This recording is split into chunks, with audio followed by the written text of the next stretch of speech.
Hello नमस्कार, स्वागत है आप सबका एक बार फिर से। तो आज मैं आपके लिए बहुत ही यूज़फुल किचन की टिप्स लेकर के आई हूँ। एक तो सुबह-सुबह की भाग-दौड़ में हमारे पास समय बहुत ही कम रहता है और काम बहुत ज़्यादा रहता है।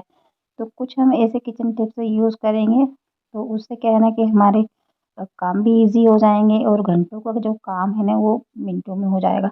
तो मैं आपके लिए कुछ ऐसा किचन के टिप्स लेकर के आई हूँ जो आपके घर में बरकत भी बढ़ाएँगे और देखिएगा जो काम करने में हमको घंटों लग जाते हैं, वो काम हम मिनटों में इस किचन टिप्स के थ्रू कर सकते हैं। तो अगर मैं आपसे ये कहूँ कि आजकल मिठाई से ज़्यादा हमारे घर में पार्सल के पैकेट बहुत ही ज़्यादा आते हैं। मेरे घर में क्या सबके घर में आते हैं, क्योंकि आजकल हम लोग ऑनलाइन बहुत सारी चीज़ें मँगाते हैं और हमारे घर में बहुत सारे मतलब पैकेट का ढेर लग जाता है। तो मैं कुछ न कुछ इन पैकेट का कुछ न कुछ यूज़ ज़रूर कर लेती हूँ। मैं इनको बिल्कुल फेंकती नहीं हूँ और आज भी मैं इसका यूज़ कर रही हूँ। तो मैंने यहाँ पर देखिएगा एक मीडियम साइज़ का एक कॉटन ले लिया है और इसके 3 हिस्से जैसे कि मैंने निकाल दिए हैं ओपन करने के बाद में। आप जैसे कि वीडियो में देख पा रहे हैं। अब इसका हम बहुत ही अच्छी तरह से यूज़ कर सकते हैं। देखिएगा सुबह-सुबह हमारे पास में समय बिल्कुल भी नहीं रहता है। और जब हम सब्ज़ी वग़ैरह सुधारते हैं या फिर प्याज़, लहसुन वग़ैरह साफ़ करते हैं, सुधारते हैं, तो उसका बहुत सारा कचरा मतलब किचन में फैल जाता है। तो मैं क्या करती हूँ ना कि इस तरह से चॉपर के नीचे इस बॉक्स को रख लेती हूँ और उसके बाद में जैसे मैं आलू सुधार रही हूँ या फिर प्याज़ सुधार रही हूँ, तो उसका जितना भी कचरा निकलता है, मैं क्या करती हूँ ना कि इस बॉक्स में निकाल देती हूँ। तो उससे होता क्या है कि हमारा एक तो किचन भी बिल्कुल साफ-सुथरा रहता है। जैसे हम इधर-उधर अगर रख देते हैं कचरे को, तो उसको फिर बाद में उठाना पड़ता है। अगर इस तरीके से देखिएगा कितनी ईज़ी तरीके से ये हमारा कचरा भी साफ हो जाता है और इस तरीके से हमारा किचन भी साफ रहता है और इस डब्बे का भी यूज़ हो जाता है।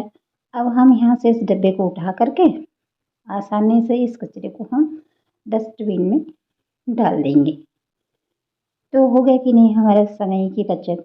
अगर हम कचरा इधर-उधर रखते हैं तो उसको उठाने में हमारा समय खराब हो जाता है। तो देखिए किस तरह से आप बॉक्स में निकाल लीजिएगा सारा कचरा और उसके बाद में आप इसको डस्टबिन में डाल दीजिएगा और फिर आप इसको दोबारा यूज़ कर सकते हैं।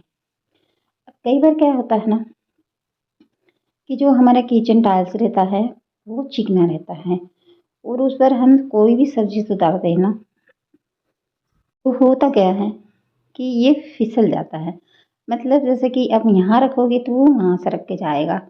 इस तरीके से हो जाता है ये, बार-बार सरकता रहता है और ऐसे में क्या है कभी-कभी हमारे हाथ में चोट भी लग सकती है। जैसे चाकू वगैरह से हमारे हाथ उँगली वगैरह कट सकती है। तो उसके लिए मैं आपको यहाँ पर बहुत ही अच्छा टिप बताऊँगी कि ये पट्टा हमारा जो चॉपर है वो खिसके नहीं। सबसे पहले ये जो आलू कट करके रखे हैं इसको मैं पानी में डाल देती हूँ ताकि आलू हमारे ये काले ना पड़े। और अब मैं आपको टिप बता रही हूँ, ये चॉपर हमारा प्लेटफॉर्म से खिसके नहीं, इसके लिए मैंने यहाँ पर 2 कच्चे वाले रबर ले लिए हैं। अब इन कच्चे रबर को हम इस तरह से यूज़ करेंगे। देखिएगा, अब चॉपर के इस कोने पर एक रबर को हम लगा देंगे और दूसरा दूसरे कोने पर लगा देंगे और ये दोनों रबर इस तरह से लगाने के बाद में हम देखिएगा इसको प्लेटफॉर्म पर हम रखेंगे ना, तो जहाँ रखेंगे ये बिल्कुल सेट हो जाएगा। इसके बाद में आप कितनी भी सब्ज़ी इसके ऊपर कट करेंगे, तो ये बिल्कुल टस से मस नहीं होगा, यानी कि ये बिल्कुल भी हिले-डुलेगा नहीं और आप इसमें आराम से अपनी सब्जियाँ सुधार सकते हैं। तो फ्रेंड आपको कैसी लगी ये टिप कमेंट करके ज़रूर से बताइएगा। और एक बात और कि आलू कट करने के बाद में इसको पानी में ज़रूर से डाल देना चाहिए। जैसे हम सब्ज़ी अगर थोड़ी देर से बना रहे हैं, तो आलू इस तरीके से आप कट करके पानी में रखेंगे तो बिल्कुल ये काले नहीं पड़ेंगे। तो चलिएगा अब बढ़ते हैं हमारे नेक्स्ट टिप की तरफ, जो मेरी दादी और नानी और मम्मी भी यही बात बताती थी और वो भी यही चीज़ करते थे। वो हमेशा यही बोलते हैं कि सबसे पहले जब हम सुबह के टाइम में फर्स्ट टाइम जब हम रोटी बनाते हैं, तो रोटी बनाने से पहले तवे पर एक चुटकी नमक ज़रूर डालना चाहिए और इसको कुछ सेकंड रखने के बाद में इस नमक को आप हटा दीजिएगा। अब इस नमक को थोड़े से आटे में या फिर रोटी में लेकर के आप उसको कुत्ते को खिला दीजिएगा। ऐसा करने से घर में सुख शांति और लक्ष्मी का वास हमेशा बना रहता है। वो घर में दरिद्रता कभी नहीं आती है और घर में कलेश वगैरह भी नहीं होता। एक चीज़ तो हम सब रोज़ नोटिस करते हैं, जैसे हम रोटी बनाते हैं तो हम देखते हैं कि जब हम रोटी बनाते हैं और जब रोटी के लोहे के ऊपर सूखा वाला जब हम आटा लगाते हैं और उसको बेलते हैं, तो उस समय होता क्या है ना कि सूखा आटा गिर करके किचन में ये फैलता है और इसके कारण हमारा जो किचन है ना वो पूरा गंदा हो जाता है। मतलब हमें रोज रोज किचन में इसके कारण हमें धोना भी पड़ता है और इसमें काफ़ी सारा समय भी चला जाता है हमारा। तो उसके लिए बहुत ही अच्छी यहाँ पर टिप्स है। तो देखिएगा, रोटी बनाने से पहले आप इस चीज़ को फॉलो कर सकते हैं। जैसे कि आपके घर न्यूज़पेपर हो तो आप न्यूज़पेपर रख सकते हैं इस तरह से और फिर आप रोटी बनाइएगा। तो जितना भी सूखा वाला आटा गिरेगा वो न्यूज़ पेपर के ऊपर गिरेगा और आपका किचन गंदा नहीं होगा और आपको रोज़ रोज़ मतलब किचन नहीं धोना पड़ेगा और इस तरह से आप आपका काफ़ी सारा समय बचा सकते हैं। अगर न्यूज़पेपर आपके घर नहीं है, मतलब बहुत से लोगों के घर न्यूज़पेपर वगैरह नहीं आते हैं, तो उस समय आप क्या कीजिएगा कि कोई भी कपड़ा लगा सकते हैं और ये कपड़ा लगाने से यहाँ पर दो चीज़ें होगी कि एक तो हम जब रोटी बनाते हैं तो ये पट्टा बहुत आवाज़ करता है, पट पट पट पट, मतलब बहुत ही आवाज़ करता है ये, बहुत शोर करता है ये। तो एक तो आवाज़ भी नहीं आएगी इसकी जब हम रोटी बनाएंगे उस वक्त, और दूसरा ये कि जो सूखा वाला आटा है वो भी किचन पे नहीं फैलेगा और इस तरह से आपका किचन बिल्कुल साफ रह सकता है। आपको बार बार किचन धोना नहीं पड़ेगा और जब आटा गिर जाए सूखा तो इस तरह से आप कपड़ा उठा करके उसको बाहर झटक सकते हैं। तो देखिएगा, मक्के या ज्वार की रोटी खाना तो सबको पसंद रहता है पर बनाने का बहुत ही झंझट लगता है। पर आज मैं आपको बहुत ईजी तरीका बता रही हूँ। 2 गिलास मैंने पानी ले लिया है और इसमें थोड़ा सा नमक डाल दिया है। पानी को हल्का गर्म कर लेंगे। अब एक बाउल ले लिया मैंने और यहाँ पर मैं 2 कटोरी ये मक्के का आटा ले रही हूँ। इसमें 2 गिलास हमने पानी लिया है ना, तो 2 कटोरी आटा एकदम परफेक्ट है। आप कितनी बना रहे हैं उस हिसाब से आप ले सकते हैं। थोड़ा सा हल्का सा नमक डाल दिया है और इसको मैंने मिक्स कर दिया है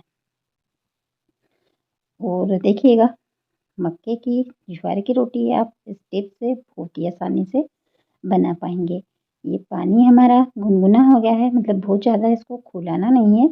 अब मैंने यहाँ पर तवा भी गर्म होने के लिए रख दिया है धीमी फ्लेम पर। अब ये जो पानी हमारा गुनगुना है ना, इसको हम थोड़ा थोड़ा करके डालेंगे, मतलब एकदम से हमें नहीं डालना है। हमने माप करके लिया है फिर भी हम एकदम से नहीं डालेंगे। एकदम से हमें गर्म पानी डाल देंगे तो उसमें गुठलियाँ पड़ जाएगी और फिर गुठलियों को छुड़ाना मुश्किल हो जाएगा। तो थोड़ा थोड़ा पानी डाल करके इस बैटर को हम तैयार करेंगे। तो देखिएगा, अच्छी तरह से मिक्स करते हुए इस बैटर को हम तैयार करेंगे। ना तो ज़्यादा पतला हुआ है और ना ही ज़्यादा बहुत मोटा है ये, बिल्कुल एकदम परफेक्ट ये घोल बन करके हमारा रेडी हो गया है। तो देखिएगा, अब ये तवा हमारा हल्का गरम है और हल्के गरम तवे पर इस बैटर को हमें फैलाना है। तो एक पूरी कच्ची भर कर के लिया है मैंने इस बैटर को। अब जैसे हम चीला या फिर चीला फैलाते हैं ना, बिल्कुल उस तरीके से हमें फैलाना है पर बहुत ज़्यादा इसको पतला नहीं करना है। इस बात का खास ध्यान रखना है, हल्का सा हमें मोटा रखना है इसको। अगर इसको आप ज़्यादा फैला देंगे तो रोटी हमारी फूलेगी नहीं और पापड़ जैसी हो जाएगी। तो इस तरीके से थोड़ा-सा हम इसको मोटा रखेंगे और इस तरह से हम फैलाएँगे। वो धीमी फ्लेम पर इसको हम 7-8 मिनट तक पकने देंगे या जब तक कि आस-पास से इसके किनारे रोटी नहीं छोड़ने लग जाती तब तक। तो देखिएगा 7 से 8 मिनट हो गए हैं और इस तरह से अब हम सरिये यानी कि पलटे की मदद से अब हम रोटी को पलट देंगे। तो दूसरी साइड भी हम धीमी फ्लेम पर इसको पकाएँगे। देखिएगा अगर हम फ्लेम को अगर ज़्यादा तेज़ कर देंगे ना तो रोटी हमारी जल जाएगी। तो इस तरह से हम धीमी फ्लेम पर इसको हम आराम से पकने देंगे ताकि रोटी हमारी कच्ची भी ना रहे और अच्छे से ये बन भी जाए। तो देख सकते हैं रोटी दूसरी साइड से भी हमारी पक गई है। अब इसको पलट करके इस तरीके से हम किनारों पर दबाएँगे ना तो ये बहुत ही अच्छे से फूल जाएगी और अभी हमें ना को फुलाने के लिए गैस की फ्लेम को मीडियम कर देंगे यानी कि मीडियम फ्लेम पर इसको हम फुलाएँगे। बहुत ही अच्छे से रोटी हमारी फूल करके तैयार हो जाएगी।